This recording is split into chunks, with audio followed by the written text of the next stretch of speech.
What's up, guys? I'm George Kamel, and today we're talking about something I keep seeing all over TikTok and Instagram. No, not people slapping their friends in the face with tortillas. I'm talking about people telling you to use life insurance to get rich, specifically an extra slimy and expensive kind called indexed universal life. People like this. You're supposed to use life insurance while you're alive.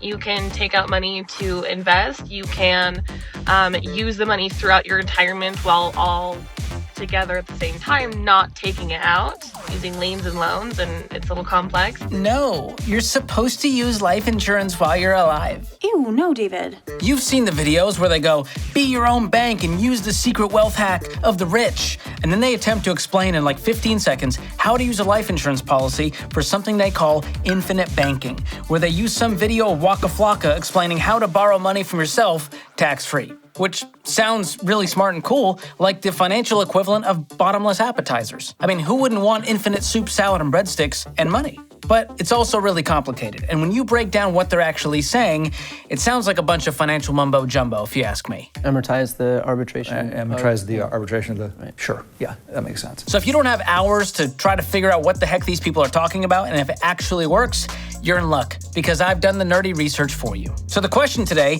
is indexed universal life insurance really a little-known financial secret of the super rich that can help you build generational wealth? Short answer, no. Long answer, keep watching. But seriously, please keep watching. We worked really hard on this one. But before we pull out the pocket protectors and crunch some numbers, let's do something that burns a whole lot less brain calories. And that's hitting the subscribe, like, and share buttons. Not all at once, one at a time, single file. Beautiful. Thank you. You're very welcome. So let's talk about indexed universal life insurance, and let's start with what a mouthful that is. Gosh, I should have been in the marketing meeting for this. We could have come up with a snappier name, guys. And I'm not gonna say that over and over, so let's just call it IUL for short. So IUL is a type of permanent life insurance with a death benefit and a cash value portion.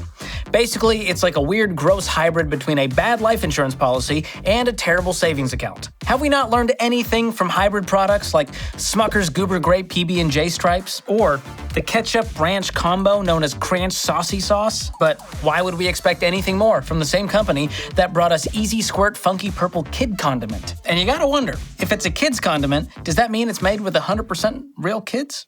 IUL gets pitched as this really sophisticated, nuanced, it's so complicated, you don't understand, just trust me, bro, I'm your insurance guy, I'm gonna make you lots of money, kind of thing, which is super gross to begin with. And there's a reason you're seeing this all over social media. The salespeople that are selling this stuff get massive upfront commissions. These IUL policies are often sold to naive people as some kind of investment by insurance salespeople. But here's a pro tip. Don't invest with your life insurance agent instead of an actual, investment advisor. That's like getting a colonoscopy from an astronomer instead of your gastroenterologist. Although, to be fair, they can both tell you a whole lot about Uranus. And much like Uranus, these IUL salespeople are full of crap. They pitch some incredible benefits like risk-free growth, except they lose value due to fees for years before they even break even. Tax-free inheritance. The first 11 million you pass on is already tax-free. Infinite banking, that's another one, which is just borrowing your own money, but with interest and fees. So here's how IUL actually works. You pay them a hefty monthly premium, some of which goes towards the cost of life insurance, more of which disappears in fees. The leftovers are added to a cash value portion of the policy. Now, each year, the cash value will grow based on a stock market index. Now, even if you're investing rookie, you've probably heard of the S&P 500, the Dow Jones, NASDAQ, those little fun green and red arrows on your TV screen. Buy! Well, those are stock market indexes, which basically track the performance of a certain group of stocks. So with IUL, a chunk of your monthly premium gets tied to the performance of an index, say the S&P 500. Then, if the S&P 500 goes down, say, negative 18% like it did in 2022, your cash value is insulated by a 0% floor. If the S&P 500 goes up, however, the cash value increases by that percent up to a cap, like 12%. So if the S&P 500 goes up, say 28% like it did in 2021, your growth doesn't get 28%, it gets 12%. Womp, womp, womp, wah, wah, wah, wah, wah, wah. Now you may be thinking, well, George, 0% floor, that's not bad. You can't really lose money. 12% potential, that's not terrible. Well, it is. Here's why. You see, those IULs ignore the existence of dividends, which is kind of like bonus profit sharing from the companies that you're invested with. The IULs only look at the net change in share price of the S&P 500. If you had just simply invested yourself into an S&P 500 index fund, you would get the change in share price plus the dividends, which then can be reinvested, giving you much higher long-term returns. On top of that, this whole 0%, 12% game is a parlor trick to make it sound like you can't lose. But you would be wrong again, my friend, because in the last 40 years, the S&P 500 was up for 32 of those 40 years.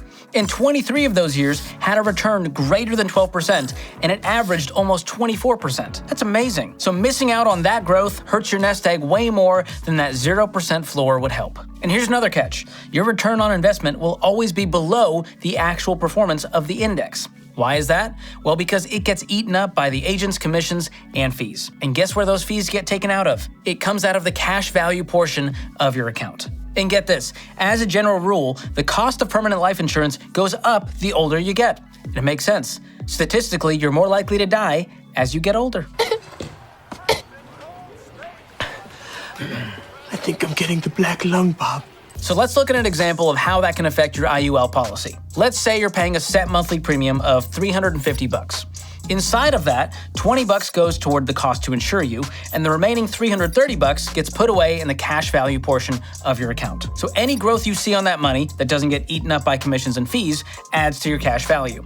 But as you get older, the cost to insure you can start wiping out your entire premium every single month. And that means nothing is going toward the investment side of your policy. And if you keep this crappy coverage long enough, the cost to insure you can become even higher than the cost of your premium. So to make up the difference, the insurance company starts dipping into your piggy bank. They're not losing money on this deal. So now you've got a real money-eating monster on your hands. Okey doke. And just like the other kinds of permanent life insurance, two good intentions, life insurance and investing, can end up canceling each other out. Imagine paying a ton of your hard-earned money to an insurance company every year for the rest of your life. And if you want to actually use any of the cash value in your investment account, you have to borrow your own money and pay it back with interest. Or here's the other option, you can close out your universal policy, but not before you get dinged with cancellation fees. And just for kicks, let's just say your investment actually ends up doing well and it doesn't eat its own weight in money. At least your family can live on all that extra investment money after you're gone, right? Wrong again. Wrong-o. Here's the real stinger. Your family only gets the original amount the policy was worth. In other words, if you bought a $250,000 insurance policy, but you ended up with an additional $180,000 in cash value, with most policies, your family still only gets the original $250,000 if you die. That sucks. And guess whose pockets just got a whole lot fatter? Not your family's, that's for sure. It's the insurance company. So with that, I ask you this question. What's the real point of combining insurance and investing? If you said helping insurance companies make more money, give yourself a gold star and a self-high five. Okay, let's recap. At best, permanent life insurance is a really stupid way to invest. At worst, it's an over-leveraged, high-risk, high-cost, and high-commission account that locks you in for 15 years of premiums before you can even change your mind without insane surrender fees. It's a ticking time bomb that could implode at any time thanks to the high fees and increasing annual premiums. And if you stop contributing, they'll pull the money from the cash value you've accumulated to pay for the insurance. And when the balance goes to zero, the entire investment is gone, and so is the life insurance. Oh, and most of the time if you die, that cash value doesn't go to your family, it goes to the insurance company. Call it a parting gift or a scam. So what should you do instead? I want to give you some good news because there's been a lot of bad. When it comes to life insurance, there's really only one good apple out there, and it's term life insurance.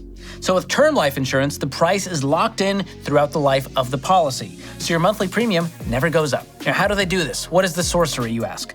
Well, term life companies know the cost of insuring you goes up over time. They're not dummies. So if you're 30 years old and you take out a 20-year term life policy, the insurance company looks at what it would cost to insure you from age 30 to age 50, and it offers you the average rate for that entire term. And the best part? It's a fraction of the cost of any form of permanent life insurance. So you might be wondering, well, George, what about the cash value and all that growth I'm missing out on? Well, with all that money you're saving on premiums, you can invest the difference yourself and get higher returns and build wealth on your terms instead of the insurance companies. Remember, above all, life insurance has one job: to replace your income if you die, say in a tragic bunk bed accident. You like guacamole?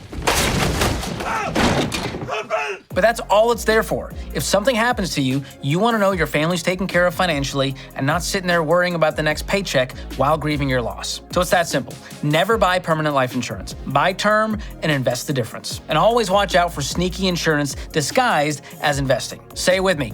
Insurance is not an investment. They're two completely different things that get super dangerous when mixed together. Kind of like Diet Coke and Mentos.